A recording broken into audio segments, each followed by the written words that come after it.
اللہ الرحمن الرحیم۔ السلام علیکم دوستو، آج کی ویڈیو کعبہ خانوں، ریسٹوران اور ہائپر کیٹ میں کام کرنے والوں کے لیے اہم ہے، کیونکہ سعودی وزارت افرادی قوت و سماجی بہبود احمد العراجی نے کہا ہے کہ ریسٹورانوں، کعبہ خانوں اور تدریس کے پیشہ جات بہت جلد سعودی لڑکیوں اور سعودی لڑکوں کے لیے مختص کر دیے جائیں گے۔ یعنی یہ جو شعبے ہیں یہ صرف سعودیوں کے لیے مختص کر دیے جائیں گے۔ الراجی نے جمعرات کو ٹھیکیداروں کے قومی کمیٹی اور مشاورتی پیشوں کے قومی کمیٹی کے ممبران سے ملاقات کے دوران کہا کہ ہم لوگ سعودی لڑکیوں اور سعودی لڑکوں کو تمام شعبوں میں روزگار دلانے کا مشن چلا رہے ہیں۔ جلد ہی وکالت، تعلیم، ریسٹورانوں، کعبہ خانوں اور ہائپر مارکیٹوں میں سعودائزیشن کا پروگرام نافذ کیا جائے گا۔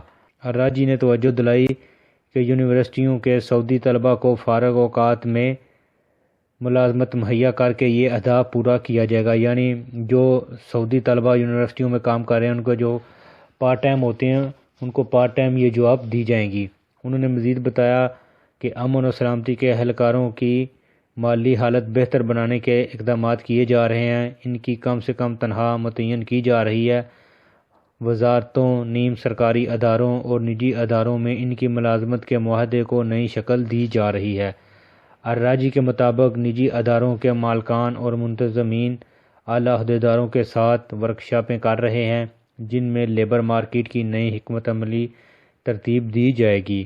کوشش کی جا رہی ہے کہ سعودی عرب میں ملازمت کا نیا ماحول پیدا ہو، لیبر مارکیٹ سے تعلق رکھنے والے تمام فریقوں کا معیار زندگی بلند ہو۔ عالمی لیبر مارکیٹس میں آنے والی تبدیلیوں کے مطابق یہاں بھی مناسب رد و بدل ہو۔ ہماری لیبر مارکیٹ بین الاقوامی مسابقت کے ہم پلے ہونی چاہیے۔ الراجی نے کہا کہ سعودائزیشن کی اسکیمیں 2019-20 کے دوران کامیاب رہیں، ان کے عمدہ نتائج برآمد ہوئے، 4,20,000 سے زائد سعودیوں کو روزگار مہیا کیا گیا۔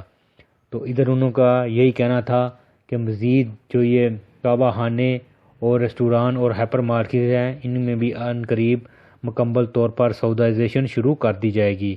تو دوستو یہ تھی آج کی ویڈیو، امید ہے آپ کو پسند آئی ہوگی۔ ویڈیو کو لائک اور شیئر ضرور کریں۔